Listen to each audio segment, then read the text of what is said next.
오늘 우리 함께 나눌 말씀은 에베소서 5장 1절에서 14절까지 있는 말씀입니다.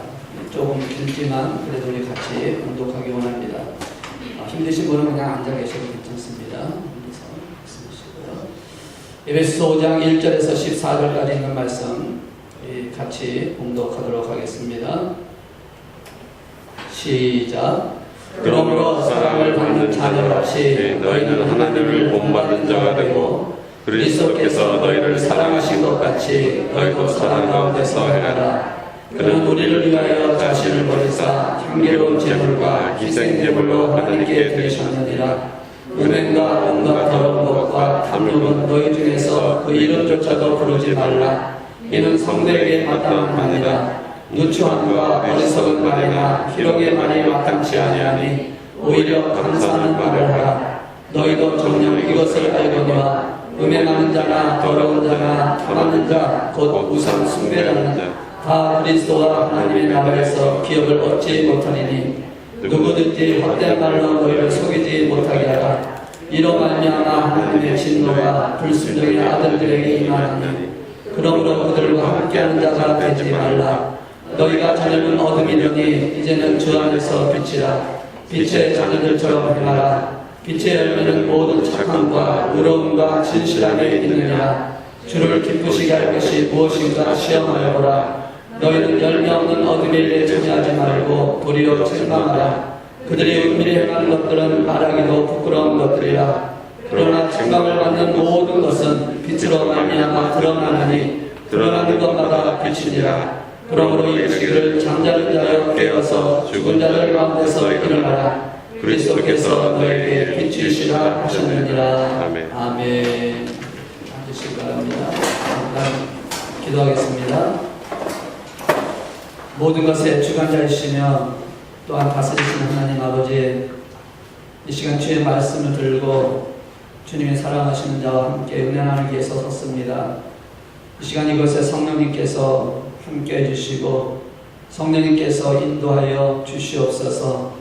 그래서 하나님의 말씀을 증거할 때에 전하는 자나 듣는 자가 하나가 되어서 하나님의 영광을 보게 하여 주시옵시고 이 세상 살아가는 동안에 넘어지거나 쓰러지지 아니하도록 실패하지 아니하도록 성공의 삶을 살 수 있도록 인도하여 주시옵소서. 주님 이 시간 이곳에 악한 영 틈타지 않도록 천군 천사로 지켜주시고 성령의 능력으로 역사해 주셔서 하나님 말씀이 전파될 때에 아멘으로 화답하게 해주시고 하나님의 임재를 청하는 축복의 시간대로 주장하여 주시옵소서. 이종은 십자가에 가려주시고 오늘 이 말씀을 통해서 증거할 때에 하나님의 말씀하신 것만 증거하는 대언자로 삼아주셔서 하나님의 역사심만이 나타나게 하시고 예수 그리스도만이 보이게 하여 주시옵소서. 주께서 이 모든 것을 이루실 것을 믿고 감사와 찬양을 하나님께 드리오며 우리 주 예수 그리스도 이름으로 기도드리옵나이다. 아멘. 할렐루야. 여러분에게 하나님의 은혜가 채워지기를 주 이름으로 축복합니다. 계속해서 지금 에베소서에 있는 말씀을 나누고 있습니다. 1장에서 3장까지는 교리적인 부분, 그래서 교회와 그리고 성도들이 어떻게 구원을 받고 어떻게 또 하나님의 나라가 확장되고 그런 여러 가지 부분에 대한 말씀을 합니다. 그리고 4장부터 6장까지는 우리가 살아가야 하는 삶 속에서 우리가 어떻게 행함으로 실천적인 삶을 살아가느냐 하는 부분을 나누고 있는 것입니다. 그래서 이 에베소를 통해서 교회와 그리고 성도들의 그 삶, 그리고 교회 안에서 생활, 이런 모든 것들이 제도적으로 그리고 또 은혜 가운데서 어떻게 감당을 해야 할 것인가 라는 말씀을 하고 있는데, 지난주에 말씀드렸던 대로 4장에 있는 부분에 있는 말씀처럼 새 사람이 되었다, 우리는 새 사람을 입으라 라고 하는 말씀을 통해서 궁극적으로 새 사람이 입는 삶은 어떤 삶일까. 그래서 4장 25절에 있는 말씀을 통해서 어떻게 살아야 된다는 말씀이 있는데, 궁극적으로 이것을 통틀어서 말한다면 오늘 읽으신 5장 1절에 있는 말씀으로 기결로 됩니다. 그래서 5장 1절에 있는 말씀 보시면 그러므로 라고 하는 단어로 시작을 하고 있습니다. 지금까지 했던 내용들, 지금까지 했었던 그 모든 말씀을 어떻게 결론을 짓느냐, 그러므로 이렇게 돼야 한다라고 말씀을 하고 있는데, 1절에 있는 말씀 보니까 이렇게 말씀합니다. 그러므로 사랑을 받는 자녀같이 너희는 하나님을 본받는 자가 되어라 라고 말씀을 하고 있다는 것이죠. 하나님을 본받는 자가 되어라. 그러면서 그 앞에 뭐라고 말씀하냐면 사랑을 받는 자녀, 같이라는 단어를 쓰고 있습니다. 그러니까 자녀는 부모와 같아질 수밖에 없다. 우리가 세상에서도 부모하고 자녀를 떨어져 있었다 할지라도, 오랫동안 만나지 못했다 할지라도, 아니 태어날 때부터 헤어져서 잘 모른다 할지라도 그것을 구분할 수 있는 방법이 뭐냐면 DNA라고 하는 것을 사용해서 찾아낼 수가 있습니다. 그래서 부모의 갖고 있던 유전자를 통해서 자녀에게 그 똑같은 유전자가 있을 때는 그것을 같은 관계다, 친자 관계라고 하고 인정을 해주면서 찾아가고 있다는 것이죠. 그러니까 부모의 그 모습을 자녀는 그대로 닮아가게 되어 있다는 것입니다. 그 유전자 일체, 그 유전자에 있는 그 성분으로 말미암아, 그 성분으로 말미암아서 자녀들에게 그것이 물려지게 되고, 그래서 성격이라든지 아니면 어떤 그런 방향이라든지 이런 부분이 굉장히 비슷해져 간다는 것이죠. 그래서 부모하고 자녀를 볼 때 꼭 닮은 사람들이 있잖아요. 여러분 그런 분들 본 적 있습니까? 부모를 보면 자녀를 보면 너무 똑같다. 그래서 우리가 보통 하는 말이 있죠. 붕어빵이다. 붕어빵 같은 그런 부모와 자녀들이 있지 않습니까? 왜 붕어빵이라고 얘기하죠? 같은 틀에서 똑같이 만들어내는 것이기 때문에 그렇게 표현을 하고 있다는 것입니다. 그러니까 붕어빵이 아니더라도 뭐 북한빵이 될 수 있을 것이고 뭐 어떤 이름 돼도 같은 틀에서 태어나는 것, 같은 틀에서 만들어진다면 그것은 같은 종류가 되어질 수밖에 없다는 것이죠. 마찬가지로 부모에게서 태어난 그 자녀는 부모의 유전적인 인자를 갖고 태어나기 때문에 성격이나 성품이 달라질 수 없다는 것입니다. 그래서 이렇게 보면 얼굴은 좀 다른다 할지라도 뭐 걷는 모습이 같다든지 아니면 말하는 투가 같다든지 하여튼 이렇게 비슷한 부분이 참 많다는 것입니다. 저를 보니까 그래요. 저희 사모가 가끔가다 저를 보면서 저희 아버님이 보인다라고 얘기를 합니다. 그러니까 저는 그러지 않으려고 닮아가지 않으려고 몸부림치고 있는데도 보니까 그렇게 닮아가는 모습이 보이더라는 것입니다. 그러니까 어떻게든지 부모의 유전자가 자녀에게 있을 때는 그게 참 바뀌는 게 쉽지 않다라는 것을 보게 되는데, 우리가 하나님의 자녀라고 한다면 우리는 하나님을 본받아가는 것이 당연해야 한다는 것입니다. 하나님의 자녀가 되었다면 예수 그리스도를 통해서, 예수 그리스도의 그 십자가 죽으신 사건을 통해서, 다시 말하면 하나님의 사랑을 받은 자, 어떤 사랑을 받았냐면 예수 그리스도를 이 땅에 보내셔서 십자가에 죽게 하셔서 그 죽음을 통해서 우리를 구원하시고자 하시는 그 하나님의 사랑을 받은 자녀, 저와 여러분, 그 사랑받은 자녀를 하나님의 자녀라고 얘기를 하면서 그러기 때문에 하나님의 본을 받아야 된다라고 말씀을 하고 있다는 것입니다. 여러분 하나님의 사랑을 받아서 하나님의 자녀가 되었습니까? 아멘 소리가 별로 안 나오네요. 하나님의 사랑을 받아서 하나님의 자녀가 되었습니까? 아멘. 여러분 그 예수님이 십자가에 죽으신 그 사건은 믿음으로 말미암아 나를 위해서 십자가에 죽으신, 나를 위하여 구속하신 그 주님을 믿는 믿음으로 말미암아 하나님의 자녀가 되는 권세를 주셨고, 그래서 믿는 자에게 주시라고 말씀하지 않았습니까? 요한복음 1장 12절에 보시면 분명히 약속을 하고 있습니다. 영접하는 자, 그 이름을 믿는 자에게는 하나님의 자녀가 되는 권세를 주셨다. 예수 그리스도를 믿고 영접하는 자에게는 하나님의 자녀가 되는 권세를 주셨다고 했으니까 그 말씀을 믿는다면 예수 그리스도를 나의 구원자로 영접하는 순간에 우리는 하나님의 자녀가 되었다는 것입니다. 그 하나님의 사랑을 입어서, 그래서 그 사랑 안에서 우리는 하나님의 자녀가 되는 권세를 입었기 때문에 우리는 하나님의 자녀가 되었다. 그래서 하나님의 자녀가 되었다면 어떻게 해야 된다는 것이에요? 아버지를 닮아야 한다는 것입니다. 아버지의 본이 되어야 한다는 것입니다. 본을 따라가야 한다는 것입니다. 그것이 우리 유전자적인 역사로 말미암아도 똑같은 것처럼 하나님의 자녀가 되었을 때는 그 우리 안에 누구의 성품이 있다는 거예요. 하나님의 성품이 싹이 트기 시작한다는 것입니다. 누구로 말미암아? 예수로 말미암아.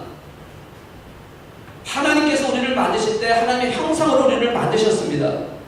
그 안에는 인간과 동물의 차이점이 분명히 나타난다는 것이에요. 하나님이 동물을 만드는 하나님의 형상으로 만든 것이 아니라 하나님의 생각으로 만드셨지만, 인간은 하나님의 형상으로 만드셨다는 겁니다. 그렇기 때문에 그 안에 뭐가 있다는 것이 하나님의 영이 있다는 것입니다. 그 영이 있는데 죄로 말미암아 그 영이 죽었지만 이제는 예수 그리스도를 영접하는 순간, 하나님의 사랑을 힘입어서 예수님을 만나서 예수님을 영접하는 순간에 우리의 그 영이 살아나기 시작한다는 것입니다. 하나님의 그 본성인, 하나님의 성품인 영이 내 안에서 살아나기 때문에 이제는 우리는 하나님의 자녀로서 하나님을 닮아가는 자의 삶을 살아야 한다고 말씀을 하고 있는 것입니다. 그러므로 우리는 하나님의 자녀가 되었다면, 그 믿음의 고백을 했다면 우리는 하나님의 아버지를 닮아가야 한다는 것이에요. 본을 받아야 한다는 것입니다. 그래서 우리는 그것을 하나님께서 우리에게 주시고자 하신다는 것이에요. 그 일을 이루시기 위해서 하나님은 제도를 만드시고 교회를 만드시고 믿음의 사람들을 함께 모게 하셔서 함께 만들어가는 역사를 이루어가고 계신다는 것이, 그게 에베소서에 있는 말씀입니다. 오늘 우리에게 말씀합니다. 그러므로 사랑을 받는 자녀같이 너희도 하나님을 본받는 자가 되라고 말씀을 하는 것입니다. 하나님의 자녀가 되어진 자에게 하나님의 사랑을 받은 자라면 당연히 그것을 해야 한다고 말씀을 하는 것입니다. 자녀가 자라면서 가장 중요하게 바라보는 자가 누구냐면 부모입니다. 그리고 그 자녀가 가장 모방을 많이 하는 것이 부모입니다. 부모의 모습을 따라가고 부모의 행동을 따라가고 부모의 생각을 따라가는 것이 자녀입니다. 물론 다 그런 것은 아닐 수 있습니다. 반대하고 반항하고 부모를 떠나는 자들이 부모와 같이 할 수가 없습니다. 그러나 부모와 함께 가정에 살고 있는 자녀들은 무의식 중에 무언 중에 부모를 닮아가게 되어 있다는 것이에요. 부모의 생각을 쫓아가게 되어 있다는 것입니다. 우리가 그리스도 안에서 교회 안에 있을 때 우리가 내가 생각하지 않는다 할지라도 와서 말씀을 듣고 와서 기도하고 와서 헌신하고 봉사하는 그 모든 사건을 통해서 우리는 무언 중에 하나님을 닮아가고 있는 것이에요. 예수님을 따라가고 있는 것입니다. 내가 떠나지 않는 한, 내가 반대하지 않는 한, 내가 반항하지 않는 한 우리는 따라가게 되어 있다는 것입니다. 그렇기 때문에 오늘 여기 있는 말씀을 통해서 그러므로 설 본받는 자가 되어야 한다라고 말씀을 하고 있다는 것이죠. 하나님은 나의 아버지시기 때문에 자녀가 부모를 모방하는 것처럼 우리는 하나님을 모방하는 삶을 살다 보면 하나님의 본을 받는 역사를 체험하게 되어진다는 것이죠. 물론 우리가 죄로 인해서 우리 그 성품이 죽었기 때문에 우리가 선한 것을 쫓아가는 것은 한 번에 이루어지는 사건은 아니에요. 악한 것은 우리가 하지 않아도요 그냥 자동적으로 나오게 되어 있습니다. 선한 것은 그러나 그냥 자동적으로 나오는 것이 아니라 계속적인 노력이 필요하고 계속적인 훈련이 필요하다는 것입니다. 선한 일을 할 때는요 하나님의 사랑을 통해서 계속해서 그것을 양육받아야 한다는 것이에요. 우리가 자녀를 양육할 때도 보시면 우리가 그건 너무 잘하지 않습니까? 선한 일을 하고 착한 일을 하게 하는 것은 쉽지가 않습니다. 몇 번을 가르쳐야 되고 몇 번을 훈련시켜야 겨우 할 만큼 잘하는 게 자녀들 아닙니까? 그런데 나쁜 것은요 안 가르쳐줘도 다 합니다. 그게 우리들의 모습이거든요. 그러니까 본받는 것은 그냥 이루어지는 사건이 아니라 우리가 하나님의 사랑을 계속적으로 받아야 한다는 것입니다. 그래야 하나님을 본받을 수 있는 삶을 살 수 있다라고 말씀하는 것이에요. 우리 사람의 몸에는요 이 신경망이라는 것이 있습니다. 그래서 위험스럽고 아프고 그리고 두려운 사건이 있으면 빨리 그게 작용을 하지만 기쁘고 즐겁고 선한 일에 대해서는 굉장히 느리게 작용을 합니다. 왜냐하면 이 신경망은 위급한 상황에서는 그것이 빨리 움직이지만 그 느껴야 되는 부분들, 체험해야 되는 부분들에 대해서는 굉장히 그게 천천히 하기 때문에 여러 가지 있는 모든 것이 함께 종합이 되어야지만 그것을 느낄 수가 있다는 것입니다. 하나님을 체험하는 것도요, 우리가 악한 것은 그냥 할 수 있지만 하나님을 체험하는 것은 그냥 이루어지는 게 아니라 우리가 하나님을 향해서 만나는 말씀을 통해서 그리고 믿음을 통해서 그리고 성령의 역사심을 보면서 그리고 여러 사람들의 삶을 통해서 보면서 그걸 통해 가지고 내 마음속에 씨앗으로 차곡차곡 쌓여지면서 그것이 내 마음속에서 믿음으로 세워질 때에 일어나는 사건이라는 것입니다. 근데 그것을 누가 주냐면 성령님이 그렇게 해주신다라는 것입니다. 그래서 좀 시간이 걸리겠지만 그러나 우리가 하나님을 본받는 삶을 살아가는 것은 새 사람이 된 저 여러분이 새 사람으로 피조물이 된 저 여러분은 당연히 해야 될 일이고 그것을 우리가 해야 되는 것을 오늘 성경은 말씀을 하고 있다는 것입니다. 하나님의 형상을 닮아가는 것, 우리가 닮아가는 것은 내 삶 속에서 일어나는 하나님의 사랑을 받고 나오는데 오늘 여기 있는 말씀을 통해서 그 하나님을 닮아가는 삶을 살기 위해서는 어떻게 해야 하는 것을 말씀을 하고 있는데 첫 번째로 우리에게 말씀하고 있는 것은 이렇게 말씀합니다. 하나님의 닮아가기를 원한다면 내가 누군지를 먼저 아는 것이 필요하다라는 것이에요. 정체성이 굉장히 중요하다라고 말씀합니다. 1절과 8절에 있는 말씀 보시면 우리를 이렇게 말씀을 하고 있습니다. 뭐라고 말씀하냐면 사랑을 받는 자녀다. 정체성을 말합니다. 너희가 누구냐? 하나님의 사랑을 받는 자녀다라는 것입니다. 하나님의 사랑을 받은 자녀라고 하는 정체성을 가져야 된다. 8절에 있는 말씀 보시면 너희가 전에는 어둠이더니 이제는 주 안에서 빛이라. 그러면서 뭐라고 말합니까? 빛의 자녀다. 저와 여러분이 누구라고요? 하나님의 사랑을 받는 자고 빛의 자녀라고 말씀합니다. 이 정체성이 확실해야 한다는 것이에요. 여러분, 자녀에게 이렇게 하라 하지 말라라고 얘기해도요 잘 안 듣잖아요. 그게 쉬운 것이 아닙니다. 그런데 하나님의 자녀가 된 저와 여러분에게 하나님께서 이렇게 하라 저렇게 하라 할지도요 정체성이 확립이 되지 않으면요, 내가 누구인지를 확실히 알지 못하면요 그 하라 말아 하는 것이 아무런 쓸모가 없다라는 것이에요. 내가 누군지를 모르는데 하라 하지 말라고 한다고 해서 그걸 따라하느냐? 절대 안 한다는 것입니다. 그런데 이 정체성만 확립이 되어진다면, 내가 누군지를 확실히 알게 된다면, 내가 하나님의 자녀이고 빛의 자녀라는 그것이 확실하게 내 안에서 체험되기 시작한다면, 예수 그리스도를 만남으로 말미암아 내가 하나님의 사랑을 받는 자녀라는 것이 확실히 체험되고 그것이 내 믿음 안에서 내 마음을 뜨겁게 달아오르기 시작하면요, 하지 말라 하라고 말 안 해도요 변화가 되어지는 것이고 하나님의 사랑으로 살아갈 수밖에 없게 되어진다는 것입니다. 여러분을 보셔도 그렇지 않습니까? 여러분 하나님의 자녀라고 하는 정체성을 갖고 있으니까 여러분의 삶의 변화가 일어나기 시작하지 않습니까? 악한 것을 추구하지 아니하고 하나님 말씀대로 살려고 몸부림치고 있지 않습니까? 왜? 정체성을 확립하니까, 내가 누구라는 걸 아니까, 내가 빛의 자녀라는 걸 아니까, 내가 하나님의 사랑을 받는 자녀라는 것을 알게 되니까 악한 것을 하지 못하고 죄악된 것을 하지 않는 삶을 살아가려고 몸부림치고 있게 되어진다는 것입니다. 누가 뭐라고 하든 누가 하지 말라고 하든 그것과 상관없다라는 것이에요. 왜? 내가 체험을 하니까, 내가 누군지를 아니까. 여러분이 누군지를 아신다면 그렇게 변화될 수밖에 없다라는 것이에요. 그게 성경에 있는 말씀입니다. 그렇기 때문에 1절에 있는 말씀처럼 하나님의 사랑을 받는 자녀같이 너희는 본받는 자가 되라 라고 하는 이 말씀이 어려운 게 아니라는 것이에요.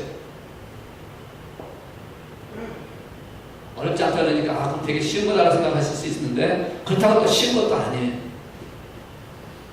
그러나 분명한 것은 체험한 사람이라면, 내가 누군지를 분명히 아는 사람이라면, 하나님의 사랑을 받았다라고 하는 것을 확실히 깨닫는다면 하나님의 사랑을 받은 자녀이기 때문에 그 자녀라는 정체성을 얻고 하나님의 사랑을 받은 자녀가 하나님을 본받는 것은 당연한 것이기 때문에 그렇게 살아감으로 인해서 하나님을 본받는 자가 되어질 수 있다라는 말씀입니다. 아멘. 그렇기 때문에 오늘 우리가 그 정체성을 체험하는 게 굉장히 중요하다는 것입니다. 그것이 아직까지도 불안심하고 아직까지도 내가 그것이 확실치 않는 분은 여기 없다고 생각을 합니다. 그것이 있다면 우리는 삶의 변화가 일어나기 시작한다는 것입니다. 우리가 4장에서 말씀하고 있는 것처럼 하나님을 본받는 생활에 25절 이하에 있는 말씀 보면 그런즉 거짓을 버리고 각각 그래서 그 사람들이 나타나게 되어질 수밖에 없다는 것입니다. 왜? 내가 누군지를 아니까. 우리가 거룩한 하나님의 자녀인 줄 아니까. 그러니까 악한 것에 가 있지를 못하는 것이에요. 악한 일을 행하지 못하는 것입니다. 죄를 짓는 것이 두려워지는 것입니다. 죄를 범하는 것 자체가 싫어지는 것입니다. 왜? 내가 누군지를 아니까. 여러분이 누군지를 아신다면 분명히 그렇게 될 수밖에 없다는 것입니다. 그렇기 때문에 그렇게 한 정체성을 아는 사람은 어떻게 삽니까? 2절에 있는 말씀 보니까 그리스도께서 너희를 사랑하신 것 같이 너희도 사랑 가운데서 행하라. 그는 우리를 위하여 자신을 버리사 향기로운 제물과 희생 제물로 하나님께 드리셨느니라. 그러니까 하나님을 본받는 자가 되어져서 정체성을 알면서 하나님을 본받는 자가 되면서 뭘 하게 되냐면 하나님께서 우리를 사랑하신 것 같이 우리도 사랑을 나누는 자가 되어진다는 것이죠.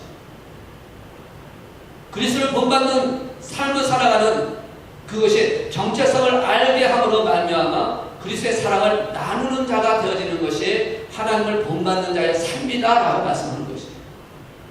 그리스도의 사랑을 나누는 자가 본받는 것이다 말씀을 하고 있다는 것입니다. 우리는 십자가의 사랑을 입었다고 말씀합니다. 그리스도께서 너희를 사랑하신 것 같이 이 그리스도께서 우리를 사랑하신 것이 어떤 사랑입니까? 십자가에 죽으신 사랑이라는 것이에요. 그 십자가의 사랑으로 우리를 사랑하신 것 같이 우리도 서로 십자가의 사랑으로 서로 사랑하는 것이 그리스도를 본받는 하나님을 본받는 자의 삶이다 라고 말씀하고 있는 것이에요. 우리가 그 사랑을 나누기를 원하는 것입니다. 제리 브리지즈라고 하는 사람이 거룩한 삶의 추구라고 하는 책을 통해서 하나님을 닮고 있는지 분별하는 4가지 기준을 이렇게 설명을 하고 있습니다. 내가 지금 살아가고 있는 이 삶이 하나님을 닮고 있는 삶인지 그것을 분별하는 기준을 네 가지로 이렇게 표현하고 있는데요. 이렇게 표현하고 있습니다. 첫째는 육체적으로, 정신적으로, 영적으로 유익한 것을 따져보아야 한다라고 말씀합니다. 그러니까 이분이 거룩한 삶을 사는 삶에 추구하는 그 가운데 내가 하나님을 닮고 있느냐, 거룩한 삶이라고 하는 것은 하나님을 닮고 있는 삶을 말하는데 그것을 내가 바르게 살고 있는지를 분간하는 그 방법이 육체적으로, 정신적으로, 영적으로 유익한 것을 하고 있느냐라는 것을 보라는 것입니다. 지금 내가 하고 있는 일이 아니면 내가 하고 있는 어떤 행동이 내가 하고 있는 어떤 꿈들이 소망들이 과연 육체적으로나 정신적으로나 영적으로 유익한 것인지 아닌지를 분별해 보라는 것입니다. 만약에 그것이 유익이 되지 않는 것이라고 한다면 나는 지금 거룩한 삶을 사는 자세의 모습이 아니다라는 것입니다. 물론 이 세 가지 중에서 무엇이 더 우선이 되어야 하는 것은 여러분이 잘 아실 것입니다. 영적인 유익이 되느냐라는 것이죠. 그러나 이 세 가지가 한꺼번에 유익이 되어지는 것이 거룩한 삶을 사는 것을 분별하는 그런 줏대가 될 수 있다. 그 기준점이 될 수 있다라고 표현을 하고 있습니다. 두 번째는 뭐라고 말씀하고 있냐면 이 일이 나를 지배하고 있는지를 따져보라고 얘기합니다. 지금 내가 하고 있는 일이 나를 지배하고 있는지 아닌지. 우리는 이렇게 생각할 때가 종종 있습니다. 내가 이 일에 지배는 받고 있지 않지만 내가 취미로 건강 삼아서 내가 뭘 하는 것을 통해서 그걸 하는 것이기 때문에 괜찮다라고 생각할 수가 있어요. 그런데 그것을 하지 않으면 좀이 쓰시거나 몸이 근질근질하거나 이것을 하지 않으면 괜히 불안하거나 두려워진다면 이거는 문제가 있다라는 것이에요. 아무리 좋은 것이라 할지라도 그것이 나의 삶에 지장을 준다면 이것은 유익한 것이 될 수 없다라는 것입니다. 그러니까 어떠한 것을 하든 간에 그것을 통해서 내가 그것이 나를 지배하지 않게끔 하라는 것입니다. 가끔 가다 보면 그런 게 있죠. 스포츠 좋아하시는 분들 또 게임 좋아하시는 분들 보면 그것이 큰 문제는 되지 않아요. 왜냐하면 건강에 좋고 어쩌면 또 잠깐 쉬는 시간 하는 것이 되니까 괜찮다 볼 수가 있을지 모르지만 그것이 나를 지배하기 시작하면 심각한 문제가 되어진다는 것입니다. 내가 그것을 지배해야 한다는 것이에요. 상황에 따라서는 거둘 수 있어야 되고 상황에 따라서는 끝낼 수 있어야 되고 상황에 따라서는 하지 않을 수 있어야 한다는 것입니다. 과거에 저도 게임을 참 좋아했었거든요. 혹시 지금 좀 연세 드신 분들은 좀 혹시 게임 좋아했던 분들은 아마 알지도 모르는데 그 갤리거라는 게임이 있었습니다. 갤리거 그 파리 같은 거를 스페이스에서 비행기에서 이렇게 막 치면은 이렇게 쏘면서 떨어뜨리는 그런 게임이 있었어요. 우리 여성분은 잘 모르실 거예요. 근데 그게 참 재밌거든요. 그거를 하면서 시간 가는 줄 모르고 게임을 하게 됩니다. 근데 그것이 나를 지배하기 시작하니까 잠을 자려고 들어누우면요 눈을 감으면 그게 보이기 시작을 하는 거예요. 그래가지고 꿈속에서도 그걸 하고 있다는 거예요. 이렇게 되면 이건 나를 지배하는 것이 되어진다는 것입니다. 그것을 벗어나야 한다는 것이죠. 그러니까 중독이 돼서는 안 된다는 것입니다. 물론 하나님의 일을 하는 데는 여러분 중독이 돼야 되겠죠. 그러나 나를 위해서 하는 일, 이것을 통해서 거룩한 삶을 살아가는 건데 만약에 문제가 되어진다면 그것을 과감히 버려야 된다는 그런 말씀입니다. 세 번째로 뭐라고 말하냐면 이 일이 다른 사람에게 해가 되지 않는지를 따져보라는 것입니다. 내게는 유익이 되고 내게는 이런 것이 한다 할지라도 그 일을 함으로 인해서 다른 사람에게 만약 해가 된다면 다른 사람을 실족하게 한다든지 손해보게 하는 일을 한다면 그것을 잘 분별해라는 것입니다. 그것이 과연 하나님의 본을 닮아가는 것인지 아닌지를 한번 비교해보라는 것입니다. 네 번째는 이 일이 하나님께 영화롭게 하는 것인지를 봐야 한다. 이것은 우리가 항상 바라봐야 할 대목이죠. 늘 바라보고 그것을 판단하는 것이 되어야 된다. 이렇게 되어지는 사랑하면 상대방을 위하게 되어 있다는 것이죠. 사랑하면 하나님의 영광을 나타내게 되어 있다는 것입니다. 우리가 이 사랑을 갖고 이 사랑을 나눠줄 때 이전에 있는 말씀처럼 그리스도께서 너희를 사랑하신 것 같이 너희도 사랑 가운데서 행하라 라고 하는 이것을 우리가 나눌 때에 바로 그리스도를 본받는 하나님을 본받는 자의 삶을 사는 것이고 그것이 하나님의 자녀로서 예수 하나님을 닮아가는 하나님을 본받는 자의 모습이었다라고 말씀을 하고 있다는 것입니다. 저는 이 모습이 저 여러분에게 나타나기를 주의 이름으로 축원합니다.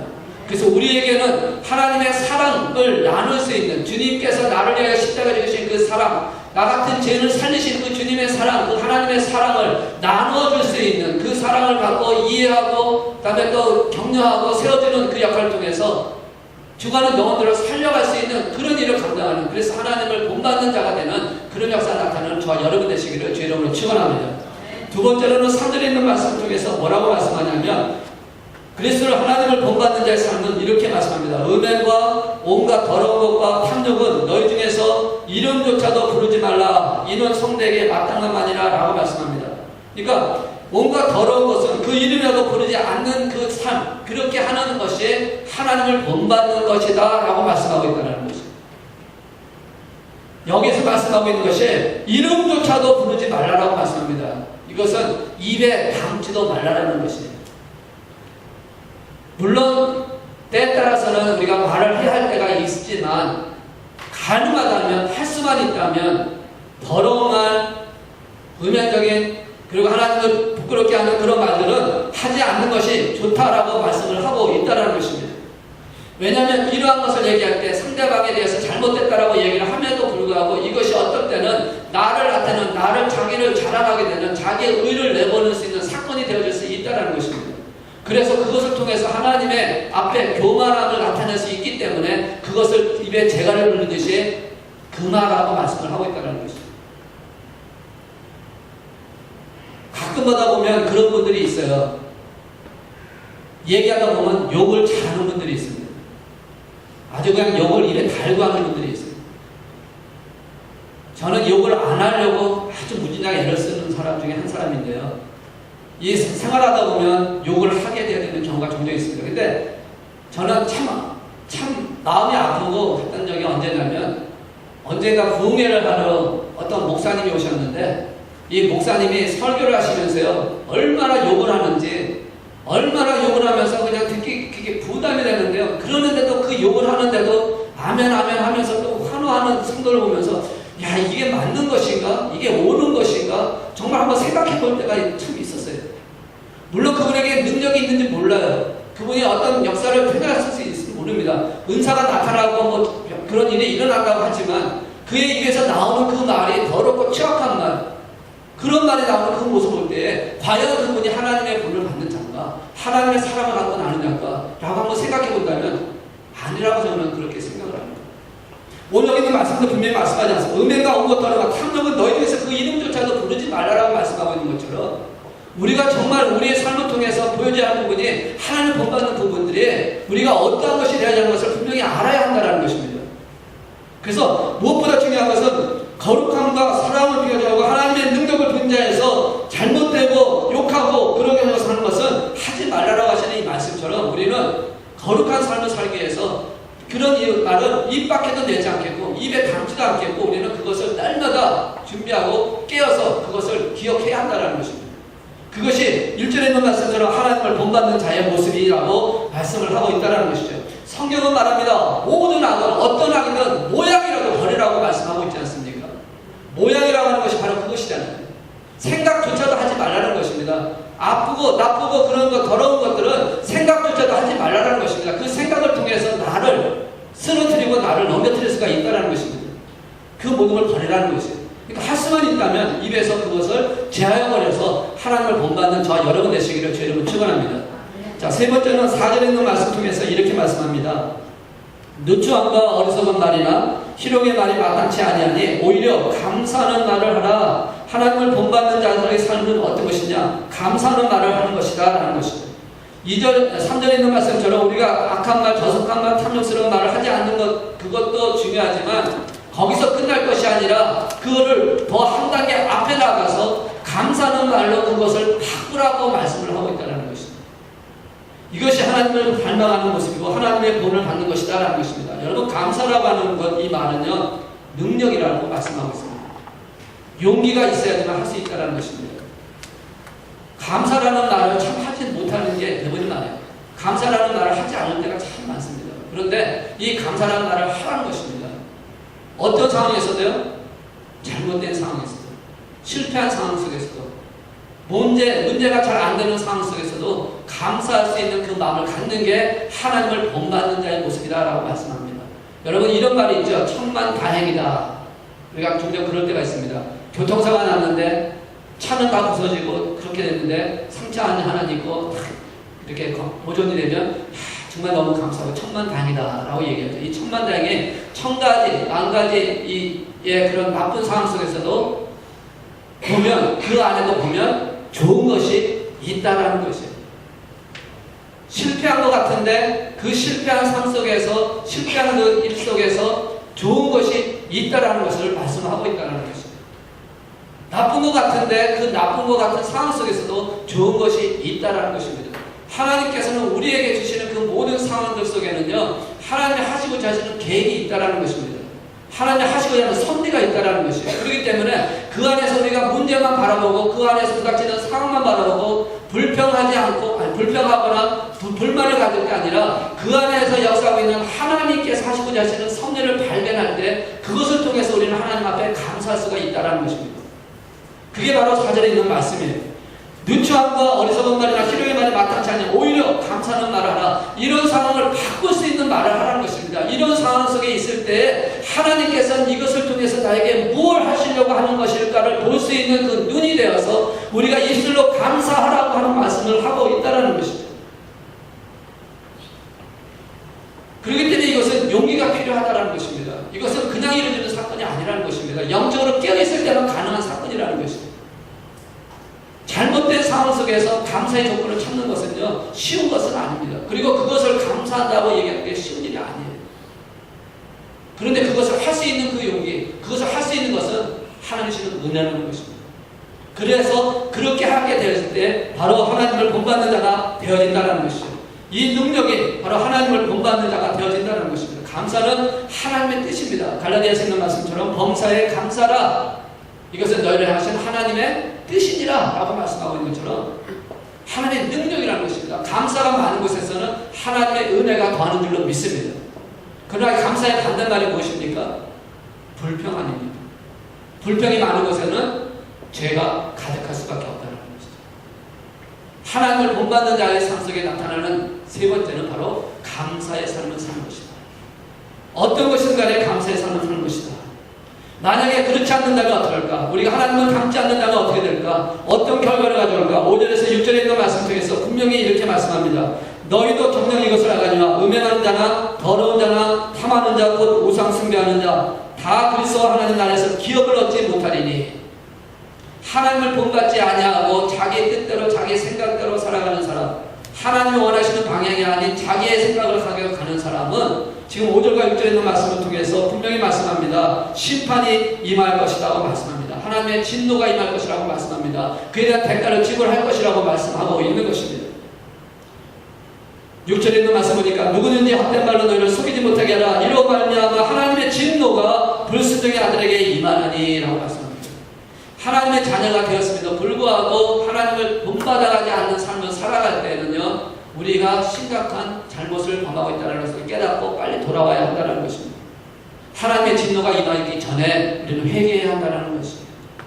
그래서 하나님의 뜻 안에서 하나님의 자녀로서 하나님을 본받는 자의 삶을 살아가라고 말씀합니다. 그러면서 8절에 빛의 자녀라고 하는 두 번째 말씀을 통해서 빛의 자녀는 그럼 어떻게 살아야 되는지를 또한 말씀합니다. 여기서 우리가 참 조심해야 될 부분이 있습니다. 8절 다시 한번 우리가 보기를 원합니다. 너희가 전에는 어둠이더니 이제는 주 안에서 빛이라. 빛의 자녀들처럼 행하라. 여러분 마태복음 5장 14절에서 11절에 있는 말씀 보면 예수님께서 제자들을 향해서 너희는 세상의 빛이라 라고 말씀하는 게 있습니다. 그 말씀을 한번 연관해서 보면요, 여기에서 말씀하고 있는 너희는 빛의 자녀라. 그리고 마태복음에서는 세상의 빛이라 라고 말씀합니다. 근데 여기서 여러분 우리가 굉장히 중요한 부분이 뭐냐면 우리는 빛이 아니라는 것입니다. 사람들이 착각하는 것 중에 하나가 뭐냐면 자신이 빛이라고 생각을 한다는 것입니다. 우리는 빛이 아닙니다. 우리는 빛의 자녀입니다. 세상의 빛입니다. 이것을 우리가 분명히 깨달아야 한다는 것이죠. 빛은 누구십니까? 예수 그리스도십니다. 우리는 예수 그리스도를 내 마음에 품고 예수 그리스도를 내 안에 품고 또 다른 보혜사의 성령님이 내 안에 계심으로 그 빛을 보여줘야 할 하나님의 자녀이지 우리가 빛이 아니라는 것입니다. 근데 우리는 빛인 것을 착각해서 내가 빛인 것처럼 생각해서 내가 의로운 것을 보여주려고 한다는 여러분, 우리가 의로운 걸 보여줄 수 있는 사람이 한 명도 없습니다. 로마서의 말씀처럼 말씀하고 있지 않습니까? 이 세상에 의인은 없나니, 의인은 없는 것입니다. 여러분, 우리가 의롭게 산다고 합시다. 조금 거룩하게 산다고 합시다. 세상에 좀 공을 세우고 사람들을 도와주고 하는 것을 한다고 합시다. 그 사람이나 안 하는 사람이나 그게 무슨 차이가 있냐는 것이죠. 큰 차이가 없다는 것입니다. 누구나 할 수 있을 마음이고 누구나 할 수 없을 수도 있다는 것입니다. 그러니까 우리가 빛의 자녀라고 하는, 세상의 빛이라고 하는 이 단어에서 우리가 빛이 아니라 우리 안에 계시는 빛이신 예수 그리스도를 보여주는 자가 되어져야 한다. 그 주님을 보이는 삶을 살아가는 것이 세상의 빛이라고 하는 말씀이고, 너희가 그 빛의 자녀라고 하는 말씀이라는 것입니다.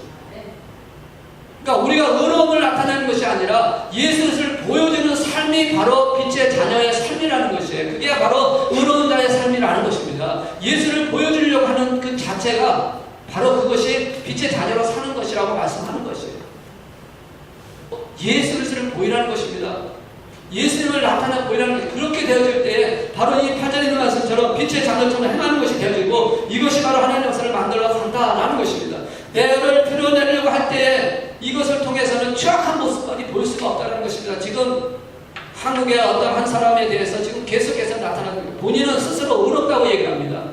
자기만이 법을 바꿀 수 있고 자기만이 개혁할 수 있는 사람이라고 얘기를 합니다. 그런데 그 사람에게 나오는 그 더러운 것들이 얼마나 많습니까? 거짓과 탐욕과 이런 부분, 자기 욕심을 위해서 하는 그런 것이 얼마나 많습니까?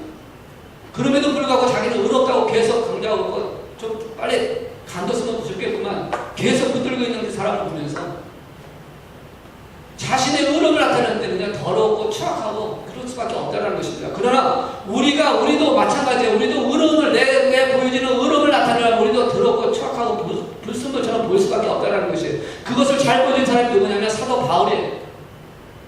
사도 바울이 아테네에 가가지고 복음을 전할 때 자기의 있었던 그 모든 것을 통해서 복음을 전하려고 애를 썼습니다. 자기 의를 나타내려고 했습니다. 내가 누구냐는 율법에 정확하고 하나님의 말씀에 대해서 알고 있는, 그래서 내가 갖고 있는 지식과 내가 갖고 있는 경험과 내가 갖고 있는 그 모든 것 통해서 그들에게 복음을 전하려고 노력했지만 그곳에서 어떤 일이 났습니까? 구원받은 자 수가 거의 없었다고 말씀합니다. 왜? 자기의 의를 나타냈습니다. 그래서 그 다음에 뭐라고 얘기합니까? 고린도교에 와서 그렇게 자신을 선포하지 않습니까? 이제부터 내가 갖고 있을 때 그 모든 것들을 불순물로 여기겠노라. 이제는 내 안에 있는 예수님만 자랑하고 내 안에 있는 예수님만 증거하겠다라고 그렇게 사도 바울이 고백하고 있지 않습니까? 오늘 저와 여러분이 그렇게 되어야 된다는 것이에요. 8절에 있는 말씀 바로 그 말씀이에요. 빛의 자녀들 같이 행하라는 것입니다. 다시 말하면 빛이신 예수님을 보이는 삶을 살아라고 말씀하는 것이에요. 나를 나타내지 말라는 것입니다. 나를 거룩하게 척하지 말라는 것이에요. 우리는 예수 그리스도가 안 계시면 아무것도 아니라는 것입니다. 하나님이 우리를 붙들어주지 않으면 아무것도 아니라고 말씀하고 있다는 것이에요. 그렇기 때문에 우리는 의로운 자의 삶을 사는 것은 나를 나타내는 것이 아니라 예수를 나타내는 것이 의로운 자의 삶을 사는 것이라고 8절에 말씀하는데, 그것을 어떻게 말하냐면 9절에 있는 말씀 보니까 빛의 열매는 모든 착함과 의로움과 진실함에 있느니라. 빛의 열매는 착함과 의로움과 진실함에 있다라고 말씀합니다. 착함, 성령의 열매로 이루어지는 사건이 되어야 한다. 우리 여러분, 사람들 눈치를 모르고 사람들에게 보이기 위해서 척하지 말자라는 것이에요. 내 안에 계신 예수 그리스도를 보여주는 삶을 살아가면 내가 부족함이 나타난다 할지라도 우리 주님이 보여주면 그것을 우리는 기뻐해야 한다는 것이에요. 주님만 나타날 수만 있다면, 내가 십자가에 죽는 사건이 있다 할지라도, 내가 희생이 되는 한이 있다 할지라도, 내가 실패하고 내가 손해보는 한이 있더라도 그걸 통해서 주님만 나타날 수만 있다면 그것으로 감사할 수 있는, 그것이 바로 빛의 자녀의 모습이 되어져야 한다는 것이에요. 그게 착함이라는 것이에요. 그게 선함이라고 말씀하는 것입니다. 그게 진실함이라고 말씀하는 것입니다. 근데 우리는 나를 나타내고 내가 손해보고 내가 무시당하고 내 일이 나타나지 않으면, 주님을 나타내기 이전에 그것 때문에 우리는 실망하고 원망하고 정죄하고 비판하고 화를 내고 무너지는 경우가 얼마나 많다는 것입니다. 오늘 우리는 이 말씀을 분명히 기억해야 한다는 것입니다. 여러분, 우리가 빛이 아니라 예수 그리스도가 빛이고 우리는 그 빛을 보여줘야 할 하나님의 자녀라는 것입니다. 그리고 또 10절에 뭐라고 말씀합니까? 주를 기쁘시게 할 것이 무엇인지 시험하라고 말씀합니다. 여기서 시험하라는 것은 테스트하라는 게 아니라 분별하라는 것입니다. 분간하라는 것입니다. 무엇이 하나님을 주를 기쁘시게 하는 것인지를 하라는 것입니다. 내가 하는 행동을 통해서 과연 내가 기뻐하는 것이냐, 아까 우리 그 자신을 분별하라는 그 조건 중에도 이런 포함이 되어 있는 것이지만 하나님을 기쁘게 하는 것인지 나를 기쁘게 하는 것인지를 우리는 그것을 분별할 수 있어야 한다는 것입니다. 생각으로 그것을 분명히 찾아내야 한다는 것입니다. 그러니까 베드로가 그렇게 고백하지 않았습니까? 내가 사람을 기쁘게 하랴, 주님을 기쁘게 하랴. 여러분, 우리는 무엇을 기쁘게 하는지, 누구를 기쁘게 해야 되는지를 분명히 우리는 분별할 줄 알아야 한다는 것입니다. 이게 바로 빛의 자녀라는 거예요. 이것이 하나님의 자녀라는 것입니다. 이것이 하나님의 자녀답게 살아가는 것이라고 말씀하고 있는 것입니다. 그리고 또 한번 뭐라고 말씀합니까? 11절에 있는 말씀 보니까 너희는 열매 없는 어둠의 일에 참여하지 말고 도리어 책망하라 라고 말씀합니다. 잘못된 것을 책망하라고 말씀합니다. 어둠의 일에 참여하지 말라고 말씀합니다. 잘못된 것에 대해서 책망을 하라고, 여기서 책망을 하라니까 우리가 말로 잘못됐다 그렇게 지적하라는 그런 뜻이 아니라 여기서 말하는 책망은 나의 삶을 통해서 그것이 잘못되어졌다라는 것을 보여주라라는 그런 뜻입니다. 근데 우리는 그것을 말도 하기 때문에 서로 간에 다툼이 일어나고 서로 간에 좀 불편한 관계를 만들어 간다는 거죠. 하나님 원하시는 것은 그것이 아니라 우리의 삶을 통해서 그것이 잘못되어졌다는 것을 보여줄 수 있게 하라는 것입니다. 그래서 그 가운데서 이렇게 하는 것이 분명히 잘못되었구나, 그렇지 않는 것이 옳은 것이라 하는 것을 우리의 삶을 통해서 보여주는 책망을 하게끔 하라고 말씀하는 것이에요. 그래서 그들은 깨닫게 하게 하시라는 겁니다. 여러분을 통해서, 여러분의 삶을 통해서 예수 믿는 사람이 이렇구나, 하나님의 자녀는 이렇게 살아야 되는구나, 빛의 자녀는 이렇게 달아난 것이 맞는 것이라는 것을 다른 믿는 사람들이, 아직 부족한 사람들, 어린아이 같은 자들에게 보여줌으로 말미암아 그들을 책망하게 하라는 것입니다. 그들을 깨닫게 하라는 것입니다. 이게 바로 11절에 있는 말씀입니다. 근데 우리는 말하기를 좋아하기 때문에 말로 비판하고 말로 책망하다 보니까 교회가 분열이 일어나고 싸움이 일어난다는 거죠. 이럴 때 여러분 말하고 싶을 때는 꼭 담으시고 기도하시고 내 삶을 통해서 보여주는 저와 여러분 되시기를 주의 이름으로 축원합니다. 이게 바로 빛의 자녀예요. 하나님을 본받는 자의 삶이라고 말씀을 하고 있는 것입니다. 우리는 지금 누구를 더 닮아가고 있습니까? 여러분의 삶 속에 여러분의 모습을 보면서 나는 지금 하나님을 닮아가고 있구나, 나는 지금 예수님을 따라가고 있구나, 예수님을 본받고 있구나가 더 큽니까? 아니면 나는 아직도 나를 따라가고 있구나, 세상을 따라가고 있구나, 세상을 본받고 있구나, 어느 것이 여러분의 삶 속에 여러분이 따라가는 것이 더 큽니까? 오늘은 이것을 깊이 한번 생각해 보아야 한다는 것입니다. 오늘 여기 있는 말씀처럼 14절에 이렇게 말씀합니다. 그러므로 이르시기를 잠자는 자여 깨어서 죽은 자들 가운데서 일어나라. 그리스도께서 너에게 비추이시리라 하셨느니라. 깨어나는 시간 되기를 원합니다. 주님 안에서 일어나는 시간 되기를 원합니다. 이제부터 우리는 다시 시작하면 됩니다. 과거는 지나간 것이기 때문에 더 이상 우리가 만질 수가 없고 더 이상 우리가 해결할 수가 없는 부분입니다. 그러나 이제부터 오는 시간은 우리가 할 수 있는 시간이에요. 성령 안에서, 하나님 안에서 깨어나면, 일어나면 우리는 하나님을 닮아가는, 하나님을 본받는 역사를 만들어가는 역사를 체험하게 될 것입니다. 주님 주신 이 말씀을 붙들고 우리가 어떻게 하는 것이 하나님을 본받는 것인지, 어떻게 하는 것이 빛의 자녀로 하나님의 자녀로 살아가는 것인지, 말씀을 통해 주시는 이 말씀을 마음판에 새겨서 이 말씀대로 살아가기 위해서 성령의 도우심을 구하고 성령의 인심을 구하시고 성령의 능력을 구하시고 그 성령이 말하는 대로 이끌어가는 대로 순종해 나가면 분명히 하나님의 놀라신 역사심이 저 여러분에게 임할 뿐만 아니라 우리 많은 교회에 부어주는 은혜를 체험하게 될 줄로 믿습니다. 그런 믿음 안에서 우리가 다시 한번 깨어서 시작하고 달려가기를 주의 이름으로 축원합니다. 그 이름을 위해서, 하나님의 영광을 위해서, 하나님을 기쁘시게 하기 위해서, 그래서 14절에 있는 말씀처럼 책망을 받는 모든 것은 빛으로 말미암아 드러나느니 드러나는 것마다 빛이니라. 빛이 나타나게끔, 예수 그리스도가 보여지게끔 우리의 삶의 모든 것을 총괄적으로 하나를 향해서, 그래서 총적인 사용을 갖고 그 기득권을 갖고 우리가 하나님의 영광을 향해서 그 방향을 향해서 우리가 달려간다면 하나님 우리 많은 게, 그리고 저와 여러분에게 분명히 하나님의 놀라신 은혜를 부어주시고 역사하시고 능력을 나타나게 하셔서 여러분들이 기도하는 제목들이 응답되어질 것이고 10분에 40분까지 복음을 전하는 하나님이 기뻐하시는 교회로 문득 쓰는 역사를 분명히 우리는 체험할 것입니다. 그날을 기다리면서 우리 깨어서 달려가시기를 주의 이름으로 축원합니다. 기도하시겠습니다.